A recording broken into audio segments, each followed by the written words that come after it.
السلام عليكم ورحمة الله وبركاته. الحمد لله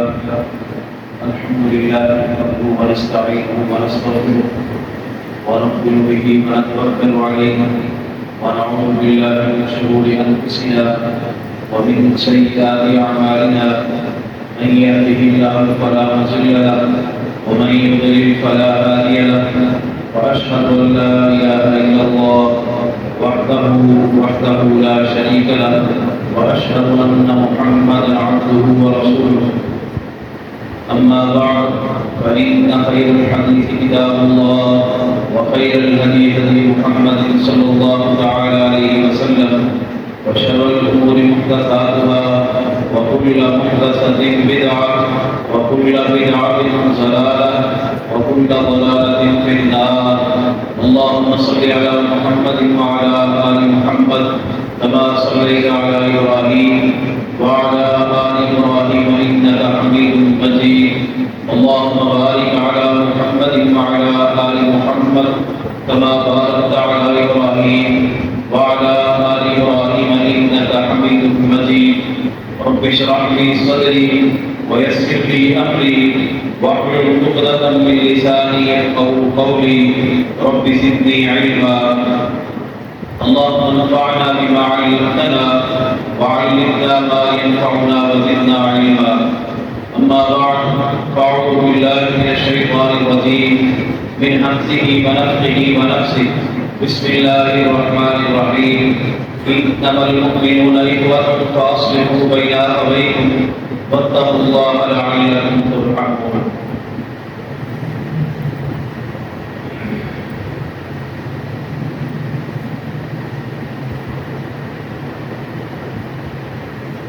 نبی مکرم جناب محمد رسول اللہ صلی اللہ علیہ وسلم ایک دن صحابہ کرام رضوان اللہ علیہم اجمعین کے درمیان تشریف فرما تھے. نبی علیہ السلام نے صحابہ کرام سے پوچھا کہ میرے صحابہ وہ کون سا درخت ہے جس درخت کی تشبیہ مومن بندے کے ساتھ دی جا سکے. سیدنا عبداللہ ابن عمر رضی اللہ تعالیٰ عنہ کہتے ہیں مجھے اس درخت کے متعلق پتہ تھا لیکن میں خاموش رہا اس وجہ سے کہ اس مجلس میں بڑے بڑے جلیل القدر صحابہ موجود تھے.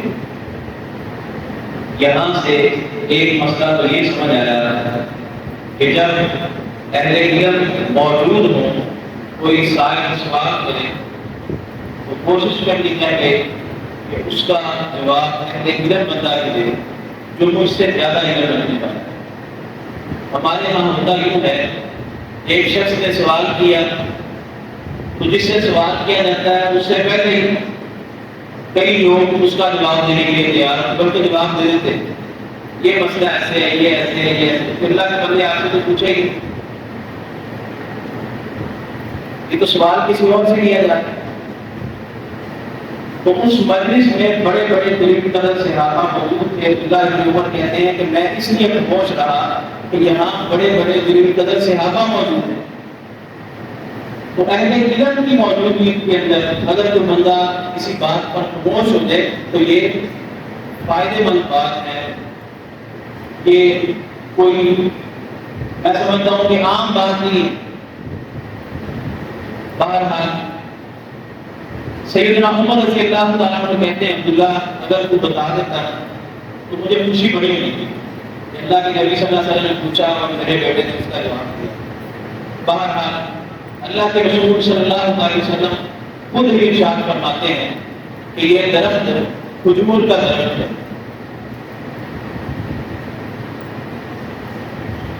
یہ حدیث صحیح بخاری کے اندر موجود ہے.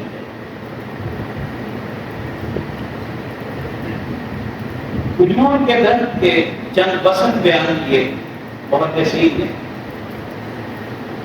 ان میں سے کچھ کا تذکرہ کریں گے.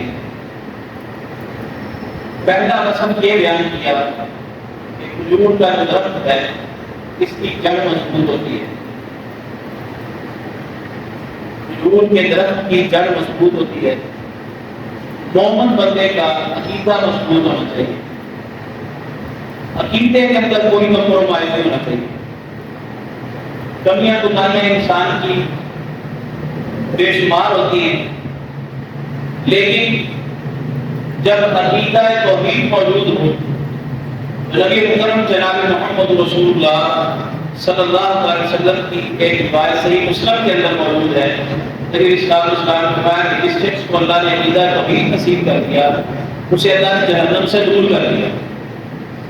یعنی عقیدہ توحید یہ بنیاد ہے، اساس ہے چھوٹے سے چھوٹے عمل کی قبولیت کی اور بڑے سے بڑے عمل کی قبولیت کی. اگر ایک انسان کے پاس عقیدہ توحید نہیں ہے تو وہ بڑے بڑے اعمال بھی کرے. عبداللہ بن جدعان کا آپ اکثر سنتے رہتے ہیں کہ بہت بڑا سخی تھا، بلکہ یہ ہاتھیوں کی خدمت کرتا تھا. آئے ہاتھیوں کو جاتے وقت کے ایک سوٹ دیتا، جس کے پاس سواری نہ ہوتی سے سواری دیتا. کھانا اس کے گھر 12 مہینے چلتا رہتا. جس گھر میں ہاتھی نہیں بنتی وہ عبداللہ بن جدعان کی دیکھ سے سالن دے کے چلا جاتا. یہ بہت بڑا سخی ہے. ہم ایسا صدیقہ رضی اللہ عنہ نے سوال کرتے ہیں کہ رسول عبداللہ بن جدعان کا کیا بنے گا؟ اتنا بڑا سخی تھا. اللہ کے رسول صلی اللہ علیہ وسلم تھوڑی دیر خاموش رہے، پھر آپ کے سامنے سے ایک تنکا اٹھایا. کہا عائشہ اس تنکے کے برابر بھی اسے کوئی فائدہ نہیں ہونے والا.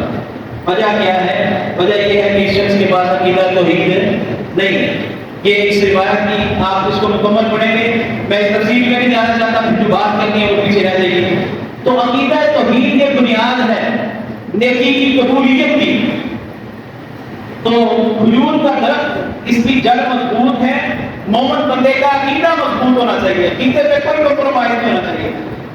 اس کی مثال آپ یوں بھی سمجھ لیں کہ اللہ کے رسول صلی اللہ علیہ وسلم تشریف فرما تھے. آپ نے اپنے ایک ساتھی سے پوچھا کہ اگر تو اپنی بیوی کے ساتھ کسی غیر محرم شخص کو دیکھے تو کیا کرے گا؟ سیدنا صاحب رضی اللہ عنہ کہتے ہیں کہ میں دونوں کو قتل کر دوں گا. صحابہ کرام نے بڑی تعجب کیا اور اپنے ساتھی کی طرف دیکھا کہ کیا بات کر رہا ہے. اللہ کے رسول صلی اللہ علیہ وسلم کہتے ہیں کہ کیا تم ساتھ کی جو غیرت ہے اس پہ تعجب کرتے ہو؟ یعنی یہ غیرت کا تقاضا ہے. تو اللہ کے رسول صلی اللہ علیہ وسلم نے اس سے بھی بات کیا فرمائی؟ فرمایا کہ سب سے زیادہ غیرت مند میں ہوں. کیا مطلب ہے؟ کہ پوری کائنات کی غیرتیں جمع کر دی جائیں، سب سے بڑے اگر غیرت مند آپ کو نظر آئیں گے تو جناب محمد رسول اللہ صلی اللہ علیہ وسلم نظر آئیں گے. اور نبی علیہ الصلوۃ والسلام کی غیرت کا تقاضا یہ ہے کہ اللہ کے رسول صلی اللہ علیہ وسلم کی جب بات آ جائے، نبی علیہ الصلوۃ والسلام کا حکم آ جائے، آپ کا فرمان آ جائے، تو پھر انسان چونکہ چنانچہ اگرچہ مگرچہ ادھر سے ادھر سے فلاں سے پوچھوں گا، یہ کروں گا وہ کروں گا، اس کا مطلب یہ ہے کہ اس شخص نے جناب محمد رسول اللہ صلی اللہ علیہ وسلم کی غیرت کو للکارا. جب اللہ کے رسول صلی اللہ علیہ وسلم کی بات آ جائے بس فوری اس پہ عمل کرنا ہے. یہ ایمان ہے، یہ غیرت کا تقاضا ہے. اور اللہ کے رسول صلی اللہ علیہ وسلم فرماتے ہیں مجھ سے زیادہ غیرت مند میرا اللہ ہے. یعنی سب سے زیادہ غیرت مند جو ذات ہے وہ اللہ کی ذات ہے. اگر کوئی شخص عقیدہ توحید کے اندر توحید الوہیت ہو، توحید ربوبیت ہو، توحید اسماء و صفات ہو، توحید کی کسی بھی قسم کے اندر اگر کوئی شخص اللہ کے ساتھ شرک کرتا ہے تو اس کا مطلب اس نے اللہ کی غیرت کو للکارا ہے. اللہ کی غیرت کی جو چادر ہے اس کو اس نے پکڑنے کی کوشش کی ہے. تو مومن بندے کا عقیدہ توحید مضبوط ہونا چاہیے، اس کی جڑ، اس کی جو بنیاد ہے یہ مضبوط ہونی چاہیے. محدثین نے دوسرا وصف بیان کیا کہ کھجور کے درخت کا دوسرا وصف یہ ہے کہ اس کا درخت یہ نمایاں نظر آتا ہے. دور سے پتا چلتا ہے کھجور کا درخت ہے. بسا اوقات کھجور کے درخت کی وجہ سے بستیوں کے نام پڑ جاتے ہیں. کدھر تیری رہائش ہے؟ کہنا میری کھجور والی بستی کی رہائش. ایسی یعنی کہ نمایاں نظر آتی ہے کھجور. مسلمان بندے کا، مومن بندے کا عقیدہ توحید کے اوپر ہونا یہ نمایاں نظر آنا چاہیے. آج یقین کریں جو اہل سنہ ہیں جن کے پاس عقیدہ توحید موجود ہے وہ کہیں بات کرنے سے پہلے ہچکچا جاتے ہیں، یار کیا ان کو کہوں گا کہ میں کون؟ نہیں میرے بھائی، آپ وہ ہو کہ جس نے کائنات کے اندر اگر اپنا الہ کسی کو مانا ہے تو وہ اللہ کی ذات کو، اگر اپنا پیشوا اور رہنما کسی کو مانا ہے تو وہ صرف اور صرف جناب محمد رسول اللہ صلی اللہ علیہ وسلم۔ آپ کوئی معمولی انسان نہیں ہے، آپ کوئی عام شخص نہیں ہے۔ قیامت والے دن کوئی کسی کے ساتھ آئے گا، کوئی کسی کے ساتھ آئے گا، کسی کی نسبت کسی کی طرف ہوگی، کسی کی کسی طرف ہوگی، لیکن تم وہ ہو کہ جن کی نسبت اللہ کے قرآن کی طرف ہے اور جناب محمد رسول اللہ صلی اللہ علیہ وسلم کی صرف رہنمائی کی طرف ہے۔ نمایاں نظر آنا چاہیے۔ تیسرا وصف بیان کیا کہ کھجور کے درخت کا تیسرا وصف یہ ہے کہ یہ دیر پا ہوتا ہے۔ مسلمان بندے کی، مومن بندے کی، ایک ایمان والے شخص کی زندگی کے اوپر جو ایمان کی حلاوت ہے، جو مٹھاس ہے، وہ دیر پا ہونی چاہیے۔ یہ نہیں ہے کہ کسی نے کوئی بات کر دی یا کسی وقت کوئی معاملہ پیش آ گیا تو بس ایسے نہیں۔ اس شخص کی زندگی پوری کی پوری جو زندگی ہے وہ واضح نظر آنی چاہیے، نمایاں نظر آنی چاہیے، دیر پا ہونی چاہیے۔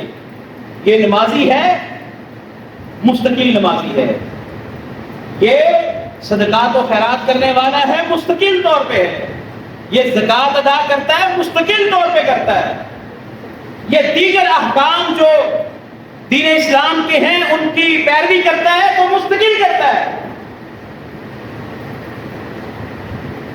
یہ سیزنل مسلمان نہیں ہے، کچھ وقت کا مسلمان نہیں ہے، کچھ دیر کا مومن نہیں ہے، کچھ مہینوں کا مومن نہیں ہے۔ ہمارے ہاں ہر کسی کے کچھ ایام ہیں، کچھ دن ہیں۔ یہ پچھلے دنوں آپ نے دیکھا ہے، چند دنوں کے مسلمان، آگے بھی آئیں گے چند ہفتوں کے مسلمان،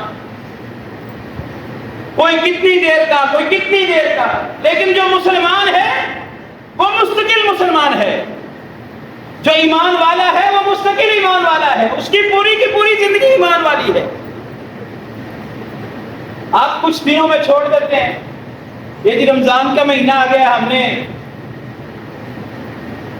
گالیاں نہیں نکالنی، رمضان کے مہینے میں ہم نے قطع تلقی نہیں کرنی، رمضان کا مہینہ ہے یہ ہم نے کسی کا حق نہیں کھانا، رمضان کا مہینہ ہم نے یہ نہیں کرنا، ہم نے وہ نہیں کرنا۔ جب نیکیوں کا کام آتا ہے، یار رمضان کا مہینہ ہے زیادہ نیکیاں کرنی ہیں، اور اس کے بعد بس ختم ہوگی بات نہیں۔ یہ رمضان کا مہینہ ہمارے لیے جو آتا ہے یہ اس لیے نہیں آتا کہ کچھ دنوں کی یہ وہ نہیں، بلکہ رمضان کا مہینہ ہمیں مزید تقویت دینے کے لیے آتا ہے۔ جو شخص پہلے دن میں اللہ کی حمد کی ثنا کی ایک تسبیح کرتا تھا وہ اس سے بڑھا دے، وہ اس سے زیادہ کرتا ہے۔ قرآن کی 5 آیات تلاوت کرتا تھا 10 کرنی شروع کر دے، 7 کرنی شروع کر دے، ایک پارہ ڈیلی تلاوت کرتا تھا 7 ایک رکوع ترجمے کے ساتھ پڑھنے والا بن جائے۔ یعنی رمضان یا ذوالحجہ کے دن، محرم کے دن، دیگر جو فضیلت والے ایام ہیں، یہ ہمیں اس بات کی تلقین کرتے ہیں کہ ہم اپنی نیکیوں کو بڑھانے کی کوشش کریں۔ صحابہ کرام رضوان اللہ علیہم اجمعین وہ مستقل طور پر اپنی نیکیوں کی بڑھوتری کا وہ باقاعدہ ایک حساب لگاتے ہیں کہ ہماری نیکیاں کیسے بڑھیں۔ لیکن ہم کہتے نہیں، جب جس چیز کا سیزن آتا ہے اسی طرح کے ہو کے بس مسلمان ہم، ٹھیک ہے؟ نہیں میرے بھائیو، دیر پا ہونا چاہیے مسلمان،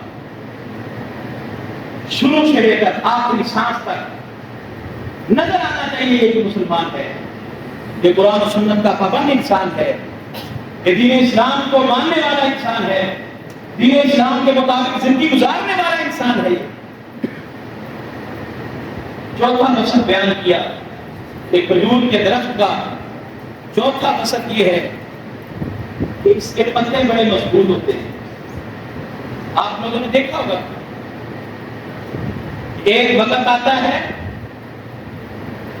جتنے بڑے بڑے درخت ہیں ان کے پتے جھڑ جاتے ہیں، پیپل ہے، بوڑ ہے، ایسے جو بڑے بڑے درخت ہیں ان کے جو پتے ہیں ایک موسم آتا ہے، ایک وقت آتا ہے، جھڑ جاتے ہیں، دوبارہ نئے نکلتے ہیں۔ کبھی آپ لوگوں نے کھجور کے درخت کے پتے ایسے جھڑے ہوئے دیکھے؟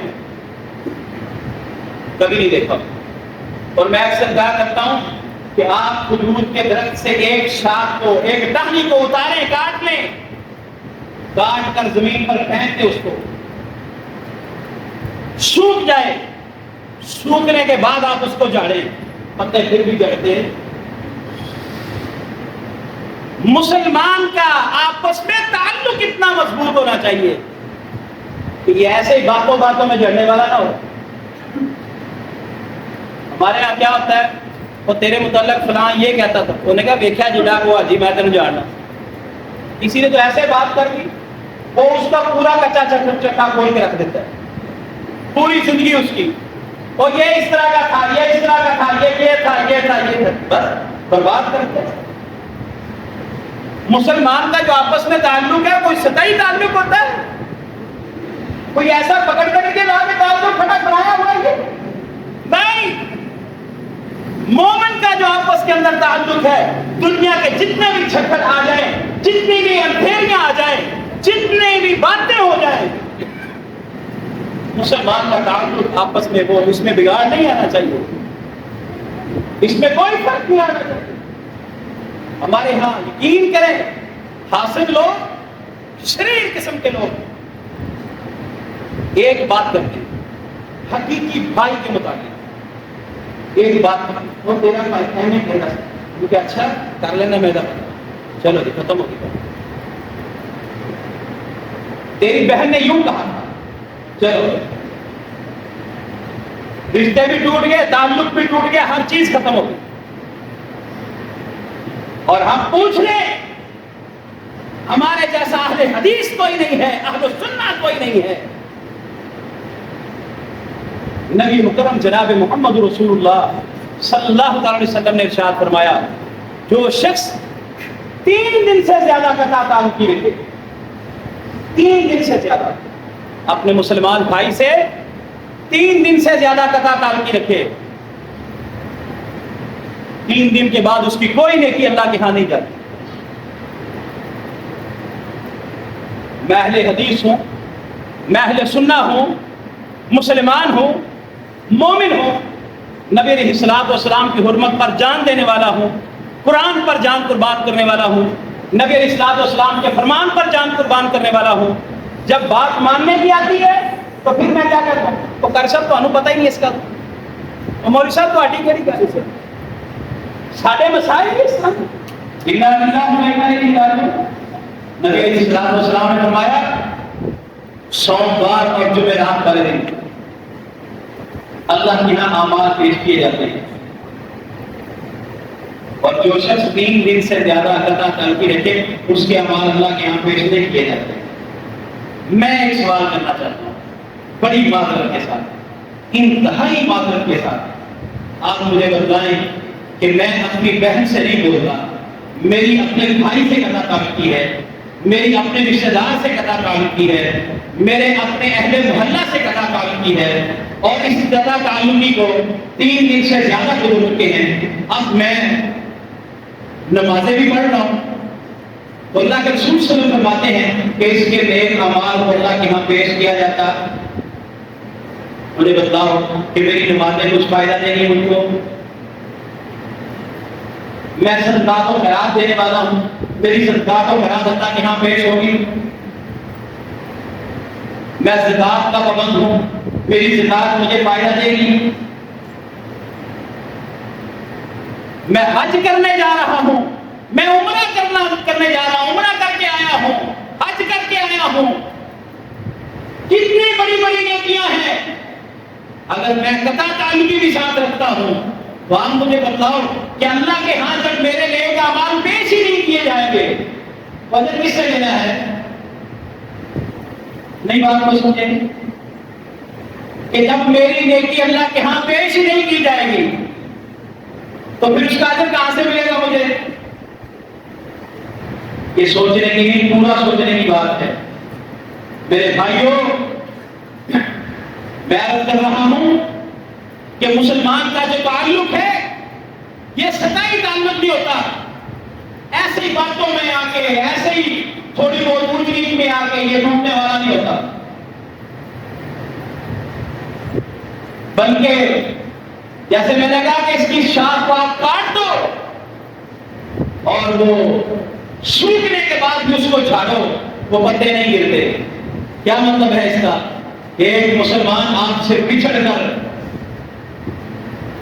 مٹی کے اندر بھی چلا گیا ہے، پھر بھی آپ کا تعلق اس کے ساتھ ٹوٹنا چاہیے۔ یہ اسلام ہے، یہ دین ہے، یہ ایمان ہے، یہ زندگی ہے، یہ کامیاب زندگی ہے کہ ایک شخص ہماری یہ دنیا کی زندگی چھوڑ کر مٹی کے نیچے چلا گیا ہے، ہم پھر بھی اس کی عزت کا دفاع کریں، اس کے ایمان کا دفاع کریں، اس کے اسلام کا دفاع کریں، اس کی شخصیت کا دفاع کریں۔ یہ ہماری ذمہ داری ہے۔ مسلمان کا تعلق ایسے ٹوٹنے والا نہیں ہے۔ پانچواں وصف یہ بیان کیا، وقت ہو چکا، بس آخری بات کرتا ہے کہ اپنی بات کو ختم کرتا ہوں۔ پانچواں وصف، کھجور کے درخت کا جو پھل ہے یہ میٹھا ہوتا ہے۔ کھجور کے درخت کا پھل میٹھا ہوتا ہے۔ آج کل آپ یہ انگور ہے، انار ہے، کوئی بھی پھل لیں، آپ ایک بیل، ایک درخت سے، ایک شاخ سے توڑنے والے پھل، ایک کا ذائقہ کچھ اور ہوگا، دوسرے کا کچھ اور ہوگا، تیسرے کا کچھ اور ہوگا۔ جائیں آپ کھجور کی درخت سے وہ 2 کلو کھجوریں اتریں، وہ 2 من اتریں، جتنی بھی ہوں وہ ساری آپ اتار لیں اور اس کا کچھ حصہ اس ڈپارٹمنٹ میں دے دیں، کچھ کسی ڈپارٹمنٹ میں، کچھ تیسری ڈپارٹمنٹ میں، آپ دنیا کی جس مرضی ڈپارٹمنٹ سے لے جائیں، ان سب کا ٹیسٹ ایک ہوگا، ان سب کا ٹیسٹ ایک ہوگا اور وہ میٹھا ہوگا، ان کا سب کا ٹیسٹ ایک ہوگا اور بات سمجھ آ رہی سب کو؟ ان سب کا ٹیسٹ ایک اور ذائقہ میٹھا۔ مسلمان بندے کی زبان کا رس ایک ہونا چاہیے اور وہ میٹھا ہونا چاہیے۔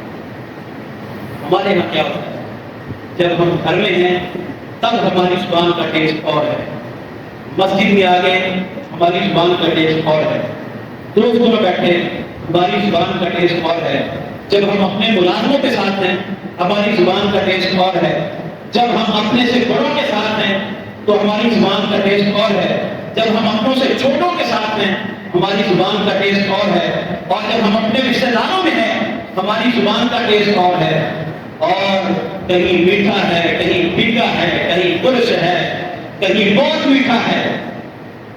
یہ الگ الگ ٹیسٹ ہوتے ہیں کہ نہیں؟